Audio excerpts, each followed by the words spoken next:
السلام عليكم ورحمة الله وبركاته. الحمد لله نحمده ونستعينه ونستغفره ونعوذ بالله من شرورنا ومن سيئات أعمالنا. من يهده الله فلا مضل له ومن يضلل فلا هادي له. أشهد أن لا إله إلا الله وحده لا شريك له وأشهد أن محمدا عبده ورسوله. وبعد. Terakhir tentang dugaan Nabi, sangkaan Nabi yang tidak meleset tentang diri Abu Hurairah, bahwa Abu Hurairah lah orang pertama yang akan bertanya tentang syafaat. Man as'adun nasi bisyafa'atik.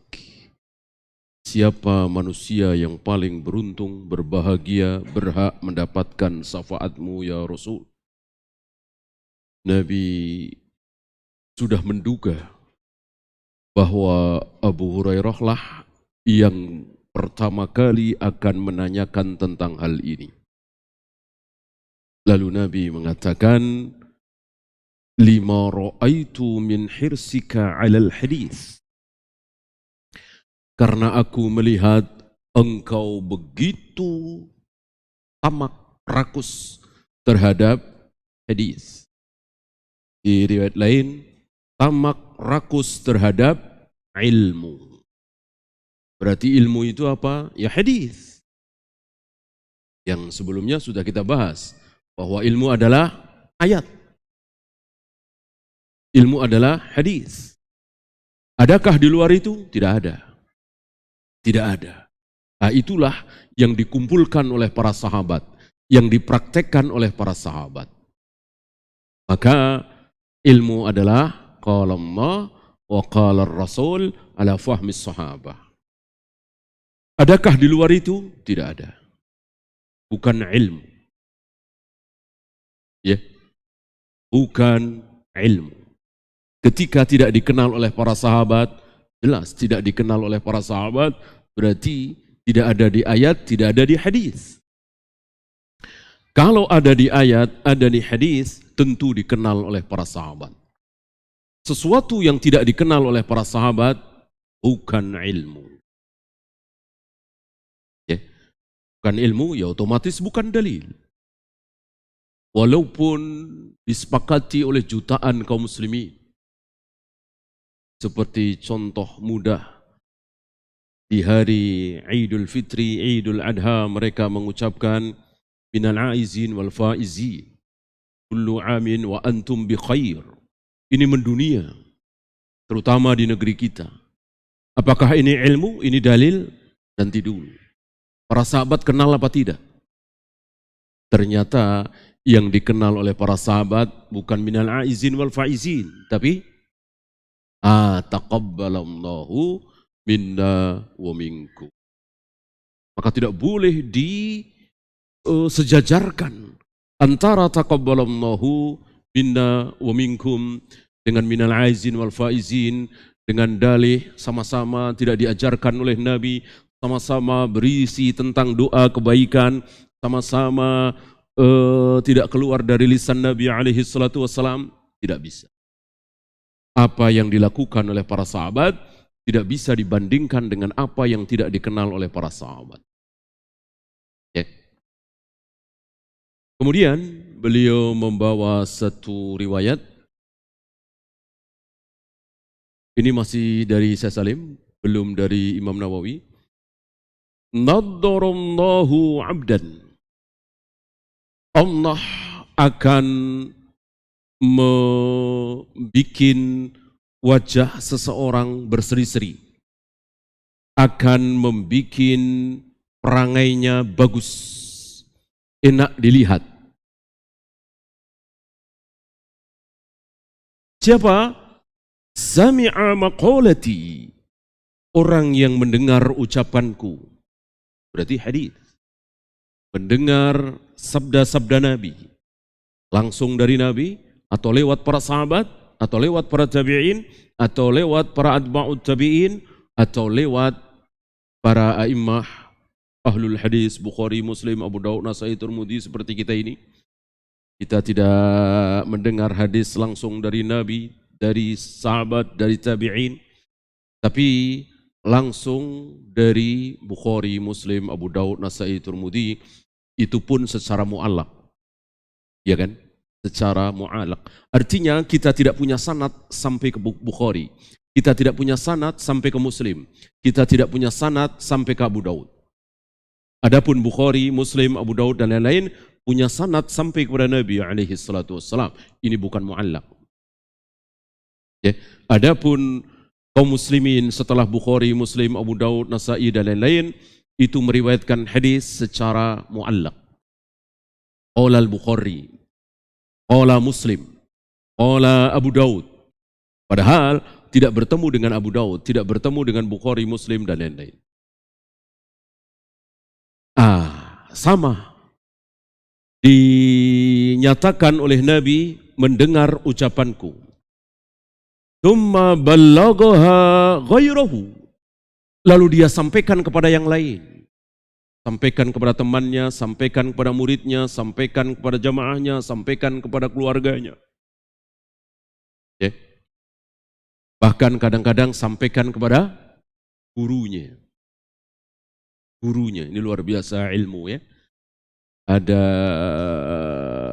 beberapa imam meriwayatkan hadis dari muridnya.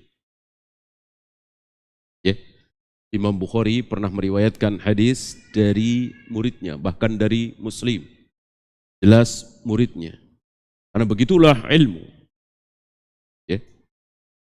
Ribuan hadis dari gurunya, ada 1-2 hadis gurunya belum tahu, muridnya sudah tahu duluan, ini tidak mustahil. Farubba hamili fikhin ghairu fakihin. Berapa banyak orang yang membawa fikih tapi dia tidak fakih. Dia membawa ilmu hadis tapi dia tidak faham isinya. Dia hanya hafal lafadznya. Dia tahu secara mujmal, garis besar, umum. Fawaidnya seperti apa, kaidah hukum yang ada terkandung dalam hadis itu apa, dia tidak tahu. Nanti akan dibawakan oleh beliau hadis tentang 3 macam tanah. Perumpamaan bagi 3 macam orang dalam hal menerima dan menyampaikan ilmu. Wa rubba hamili fikin ila man huwa afqahu minhu. Dan berapa banyak orang yang membawa fikih, membawa hadis, disampaikan kepada orang yang orang itu justru lebih faham dari dia. Ya. Saya hafal dari seseorang tentang sebuah hadis. Idza ra'a minkum munkaran falyughayyirhu biyadihi dan seterusnya. Saya tahu garis besarnya saja secara mujmal bahwa barang siapa yang melihat kemungkaran, rubahlah dengan tangannya, kalau dia tidak sanggup, rubahlah dengan lisannya, kalau tidak sanggup, rubahlah dengan hatinya, dan itulah selemah-lemah iman. Secara garis besar, saya faham hadis itu, bahwa yang terbaik pakai tangan, kemudian pakai lisan, kemudian yang tingkatan terbawa hanya mengingkari dengan hati. Ad'aful iman, selemah-lemah iman.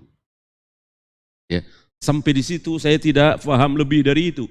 Saya sampaikan hadis ini kepada si fulan. Si fulan baru dengar. Ya, dia sikoh kepada saya bahwa hadis itu sahih. Misalnya. Lalu si fulan tahu dari hadis itu. Setelah memahami kaidah bahasa Arabnya, kalimat per kalimat, kata per kata, dia faham bahasa Arab misalnya. Lalu dia mengatakan, mengetahui apa yang saya tidak ketahui. Mungkinkah? Mungkin. Apa misalnya? Haram merubah kemungkaran dengan tangan. Kalau dia tidak bisa pakai tangan, ya, misalnya kekuatan tidak punya, senjata tidak punya, jabatan tidak punya, tapi ada sekelompok anak muda ingin mengobrak-abrik kemaksiatan di diskotik misalnya, bar misalnya, pelacuran. Nah, dia bilang haram.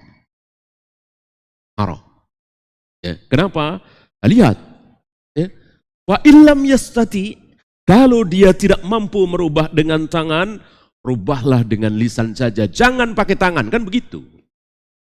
Jadi memaksakan diri pakai tangan sementara dia tidak sanggup karena bukan aparat, bukan pejabat, bukan orang besar. Berarti dia berdosa memaksakan diri, dia tidak taat dengan sabda Nabi itu. Ya. Nah, hal seperti ini banyak. Maka ada seorang syekh yang terkagum-kagum dengan muridnya setelah dia menyampaikan sebuah hadis kepada muridnya, lalu muridnya mengeluarkan satu fawaid. Lalu si syekh ini takjub dengan mengatakan, sudah 40 tahun aku menghafal hadis itu. Aku tahu hadis itu dari 40 tahun yang lalu. Hafal luar kepala. Tapi fawaid ini baru aku dengar. Fawaid seperti ini, faidah seperti ini baru aku tahu. Ya, ini maksud sabda Nabi, farubba hamili fikhin ila man huwa afqahu minhu. Berapa banyak orang yang memberikan sebuah ilmu, hadis, disampaikan kepada orang yang dia lebih faham daripada yang menyampaikan itu. Ya.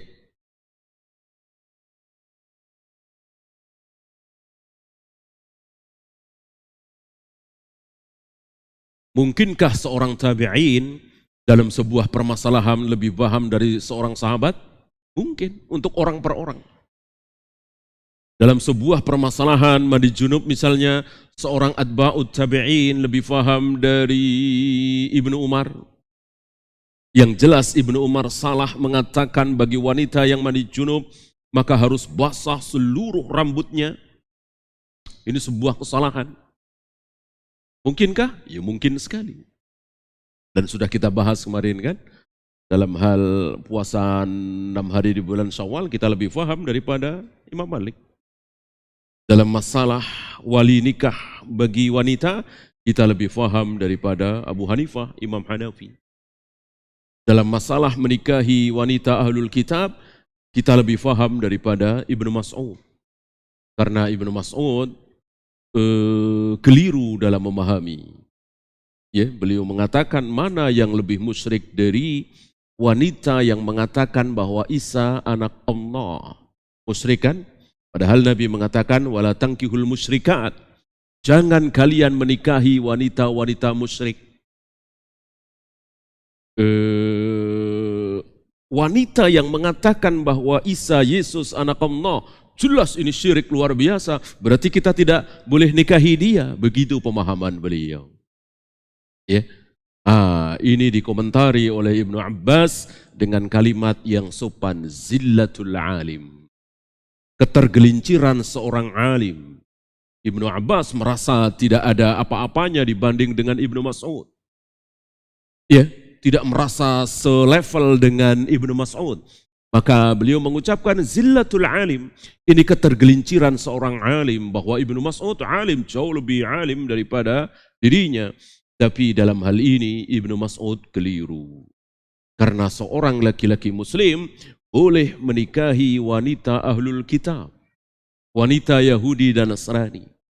Dan itu Allah dan Rasulnya yang membolehkan. Beliau lupa bahwa orang kafir ada dua. Orang kafir ada dua. Apa dan apa? Ahlul kitab dan kaum musyrikin. Innal ladzina kafaru min ahlil kitab wal musyrikin. Orang-orang kafir itu ada dua, ahlul kitab dan kaum musyrikin. Sama-sama kafir? Sama. Sama-sama kekal di neraka? Iya. Sama-sama kita tidak boleh wala dan bara, harus barok dari mereka, tidak boleh wala terhadap mereka. Iya. Tapi adakah bedanya? Ada. Apa? Tadi masalah pernikahan dan masalah penyembelihan. Itu saja. Selebihnya sama persis. Dan tentu Nabi Utsman lebih faham daripada Ibnu Mas'ud tadi. Sementara Nabi membolehkan. Utsman bahkan mempraktekkan. Salah satu istri Utsman adalah wanita ahlul.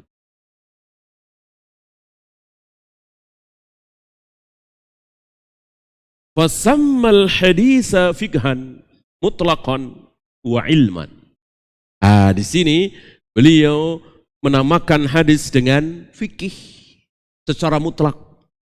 Ya, disilahkan dengan fikih dan ilmu. Ya, maka memperkuat ucapan beliau di atas kemarin bahwa ilmu tidak bisa keluar dari Al-Quran, sunnah berdasarkan pemahaman para sahabat. Al-Quran, sunnah berdasarkan pemahaman para sahabat. Keluar dari itu bukan ilmu. Walaupun disepakati oleh jutaan kaum muslimin. Kaum muslimin, entah berapa juta kaum muslimin sepakat bahwa sifat Allah ada 20. Entah berapa juta kaum muslimin yang meyakini tentang sifat 20. Allah memiliki sifat, sifatnya jumlahnya 20.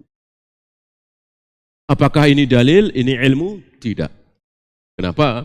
Tidak ada satupun ayat, tidak ada satupun hadis yang menyatakan bahwa sifat Allah cuma 20. Dan para sahabat tidak mengenal sifat 20 itu. Ya. Bahwa 20 sifat itu sifatnya Allah, betul. Betul. Dari mulai wujud, qidam, baqa, mukhalafatul lil hawadisi dan seterusnya, betul itu sifat Allah. Yang salah adalah membatasi kenapa cuma 20. Membatasi kenapa cuma 20. Yang benar, yang sudah jelas saja 99. Itu yang sifat yang menempel di nama. Belum sifat yang tidak menempel di nama. Karena seluruh nama Allah otomatis sifatnya, seluruh sifat Allah apa? Belum tentu namanya. Seluruh nama Allah pasti sifatnya. Sifat Allah belum tentu namanya. Apakah Allah mempunyai sifat turun, nuzul ke langit dunia setiap sepertiga malam? Iya, itu salah satu sifat Allah, sifat fi'liyah Allah.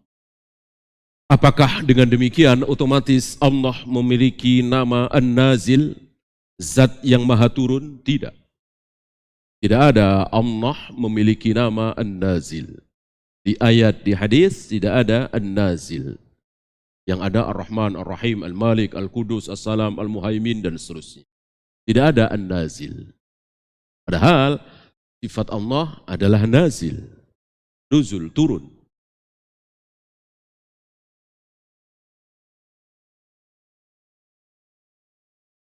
Wa kadzalika qauluhu sallallahu alaihi wasallam li Abdullah ibn Amr ibn As iz adzina lahu Abu Bakrin fi hadithihi. Demikian juga berdasarkan ucapan Nabi alaihi salatu wassalam kepada Abdullah bin Amr bin As. Abdullah bin Amr bin As seorang sahabat yang membikin iri Abu Hurairah. Kenapa? Karena Abdullah bin Amr bin As bisa menulis, membaca, aku tidak bisa. Aku meriwayatkan hadis-hadis Nabi sekedar hafalan, hanya bermodalkan hafalan. Sedangkan Abdullah bin Amr bin As dengan tulisan tentu lebih banyak, lebih aman karena ditulis. Hafalan tentu bisa lupa. Apa ucapan Nabi? Qayyidil ilma. ikat ilmu itu. Ilmu itu ikat. Agar tidak pergi, agar tidak hilang, ikat ilmu itu. Abdullah bin Amr bin As bertanya, "Ya Rasulullah, wa ma taqiduhu?" Ya Rasul, dengan apa mengikat ilmu? Ikatannya pakai apa? Mengikat ilmu itu bagaimana caranya? Dengan apa? Nabi menjawab, Al-kitabah. Dengan tulisan, dengan catatan. Ya. Maka para imam mengatakan bahwa dobit itu ada dua. Kekuatan hafalan itu, menjaga ilmu itu ada dua. Pertama, kekuatan berdasarkan hafalan di dada mereka. Yang kedua, berdasarkan catatan. Jadi punya catatan itu luar biasa. Dan dia yang mencatat ya. Dia yang mencatat. Bukan dia dapat catatan dari orang lain, bukan. Dia yang mencatat. Beda tentunya.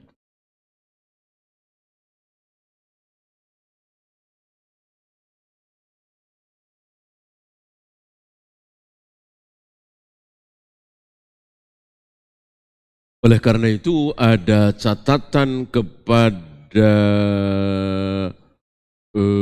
siapa? Misalnya Ibnu Lahiyah. Ketika beliau meriwayatkan hadis, ada pertanyaan, kapan beliau meriwayatkan hadis ini? Ketika kitab-kitabnya, tulisan-tulisannya sudah terbakar, apa sebelum terbakar? Kalau sebelum terbakar diterima, kalau setelah terbakar ditolak.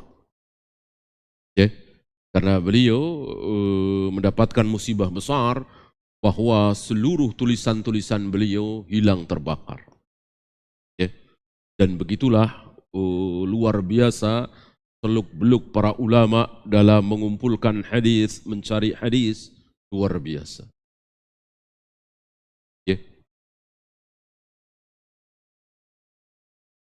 Bahkan Syekh Ali Hasan meriwayatkan dari gurunya, Syekh Albani, pernah Syekh Albani itu mau mengambil kitab dari rak yang di atas.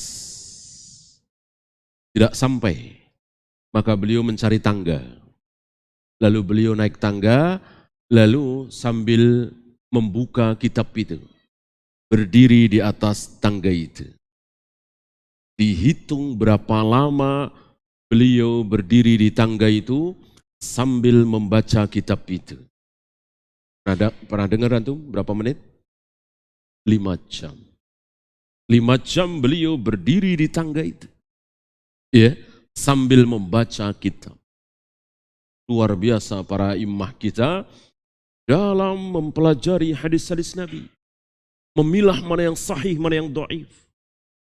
Maka kurang ajar sekali dan sangat tidak sopan orang yang mengatakan udah biarin dhaif juga hadis. Ini enggak sopan sekali. Berarti dia tidak menghargai jerih payah Syekh Albani, Syekh bin Baz, Imam Bukhari yang habis waktunya untuk memilah mana hadis-hadis Nabi ini yang sahih, yang dhaif, luar biasa habis waktunya.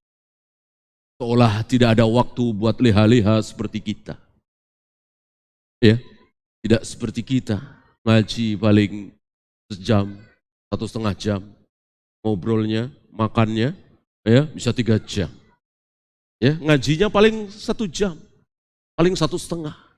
Lamaan ngobrolnya, makannya, jalannya, bercandanya, itulah kita. Ya, para imam luar biasa, habis waktunya. Bagaimana lalu kita katakan, ulah biarin aja dhaif juga hadis. Ini sangat tidak sopan, sangat tidak menghargai para imam ahlul hadis.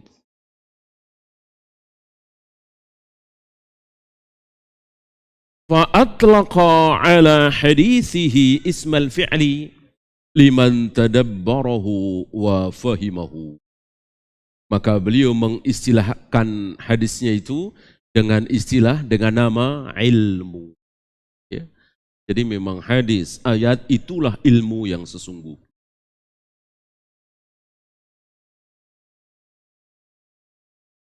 Wa amma manhajus sahabati ridwanullah alaihim jami'an wa huwa hirzu dzalika kullihi. Adapun manhaj para sahabat mengumpulkan itu semua, memelihara itu semua. Kan apa yang ada di ayat dan hadis semuanya sudah dipraktekkan oleh para sahabat. Ini yang membuat dakwah Islam itu sukses, berhasil, gilang gemilang, cemerlang dakwah Islam itu. Ya, tidak seperti teori seperti di negeri kita misalnya. Waktu itu barangkali antum masih ingat bagaimana penataran P4, ya, pedoman pengamalan Pancasila dan seterusnya. Itu luar biasa dan isinya kan bagus semua. Isinya bagaimana supaya jujur, supaya amanah, supaya tidak korupsi, supaya kerja tidak korupsi waktu dan seterusnya. Baik semua, nggak ada yang buruk. Kan membahasnya cuma itu. Nggak bahas masalah agama, nggak bahas masalah tahlilan, kan nggak bahas. Bahasanya itu kan betul semua, nggak ada yang jelek. Ya, entah berapa miliar, berapa triliun dana dihabiskan untuk penataran P4 dari TK, SD, SMP, sampai mahasiswa, sampai dosen-dosennya, sampai pejabat-pejabatnya luar biasa. Ya, mungkin tahun 80-an waktu itu ya. Berhasilkah? Apa gagal? Gagal total. Kalau berhasil barangkali sudah luar biasa amanahnya bangsa Indonesia ini, jujurnya, etos kerjanya dan seterusnya. Kalau berhasil, kenyataan seperti ini kan berarti jelas tidak berhasil. Kenapa? Itu tadi. Jika ada yang bertanya siapa pengamal P4 nomor 1, nggak ada yang bisa jawab. Nomor 2 siapa? Nggak ada yang bisa jawab. Nggak ada contoh, cuman teori saja. Teori hafalin, ajarkan, hafalkan, ajarkan, hafalkan, itu saja. Nggak dipraktekkan. Beda dengan Islam. Siapa pengamal Islam nomor 1? Rasul, kemudian para sahabat. Siapa akhlak terpuji dalam Islam? Rasul, kemudian para sahabat. Siapa yang akidahnya paling benar? Rasul, kemudian para sahabat. Siapa yang jihadnya paling benar? Rasul, kemudian para sahabat. Dan seterusnya. Di sini yang menyebabkan Islam itu berhasil, dakwahnya. Maka hari ini jika dakwah penuh kegagalan, yaitu tadi, tidak ada praktek. Ramai gugap gempita dalam pengajiannya, luar biasa, mendebarkan, mengharukan, menggelegar. Tapi tidak diamalkan, tidak berubah. Maka walillahil hamd, kalau hari ini ada dakwah salaf, dakwah sunnah, dan merubah jamaahnya. Ya, salah ngaji sebulan, 2 bulan, apalagi sampai setahun, 2 tahun, ya, dia tinggalkan riba, dia tinggalkan judi maisir, dia tinggalkan rokoknya, dia tinggalkan musik, dia tinggalkan politik. Ini merubah. Ya. Sementara yang gegap gempita tadi tidak merubah, buat apa? Ya. Cuman ramai ketika pengajian saja. Kemudian beliau membawakan ucapan Al-Imam Al-Auza'i rahimahullah, al-ilmu ma ja'a an ashabi Muhammadin sallallahu alaihi wasallam. Ilmu adalah apa yang datang dari para sahabat. Wa ma lam yaji an wahidin minhum, dan apa yang tidak datang dari seorang pun dari sahabat itu, sahabat enggak kenal, falaisa bi'ilmin, itu bukan ilmu. Seperti minal aizin wal faizin tadi, seperti sifat 20 tadi, salawat nariyah, acara maulid, nuzulul Quran, Isra Mi'raj, tahun baru Islam, ini semua bukan ilmu. Kenapa? Karena tidak dikenal oleh para sahabat. Tidak tahu para sahabat. Mana ada ilmu dalam Islam, kok para sahabat tidak tahu? Enggak mungkin. Ya. Bahwa seorang sahabat tidak tahu, mungkin. Tapi kalau para sahabat enggak ada yang tahu semuanya, enggak mungkin. Tidak mungkin.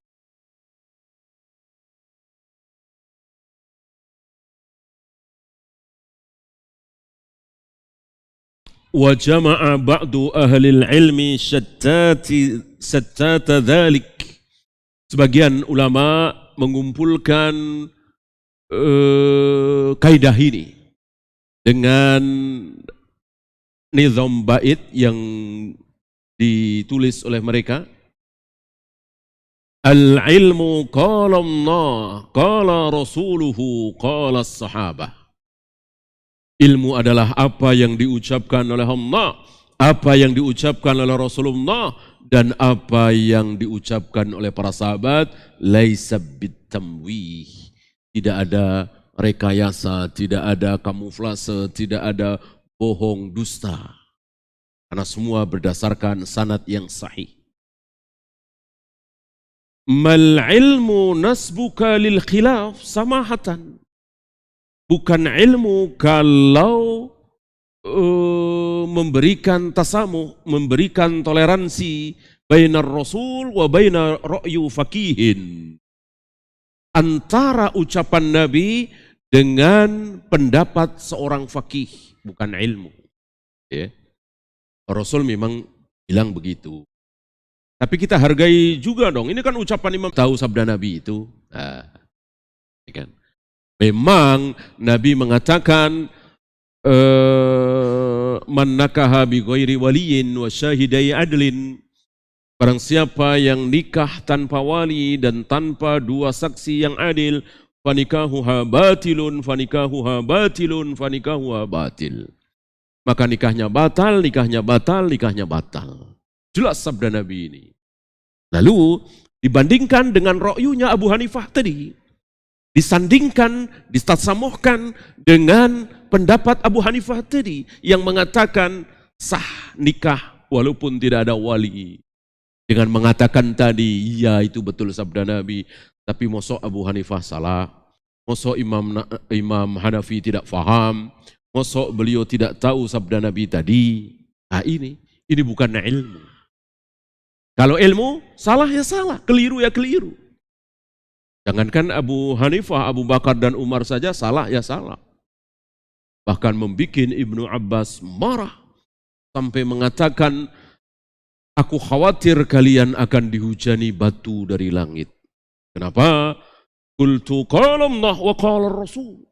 Qultum qala Abu Bakar wa Umar.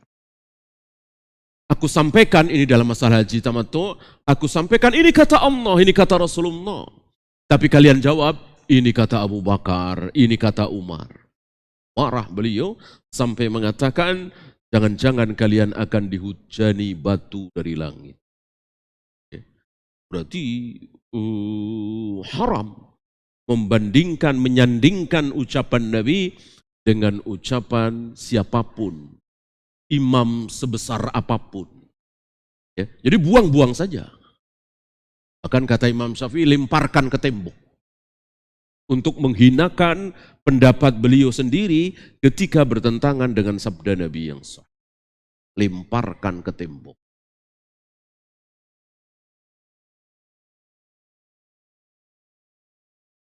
Kalla wala jahda sifati wa nafyuha. Bukan juga membantah sifat-sifat. Maksudnya sifat apa? Sifat Allah. Ya.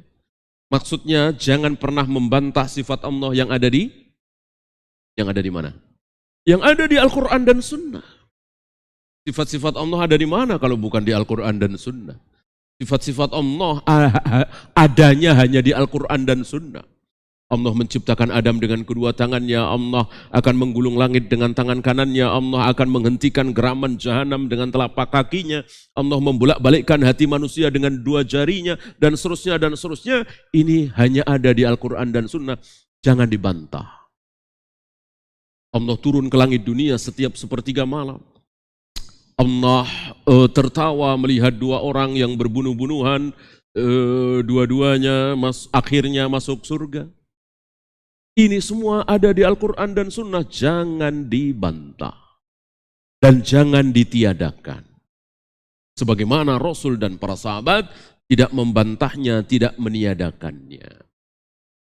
Adharan minat tamthili wat tashbih.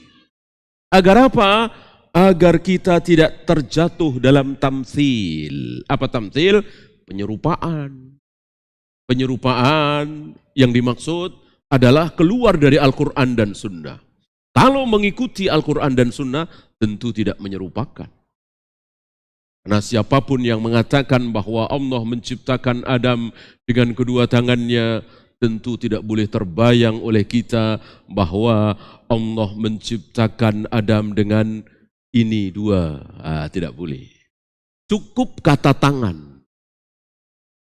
Ya, bukan ini. Allah menciptakan Adam dengan ini dua. Dengan begini nih, nggak boleh. Karena tangan kita tidak ada mirip-miripnya sama sekali dengan tangan Allah. Bukan tamtsil, bukan penyerupaan. Ya. Bahwa tangan semua orang faham, tangan itu apa, tidak perlu dibahas. Kosok tangan dibahas, tangan itu apa. Ya.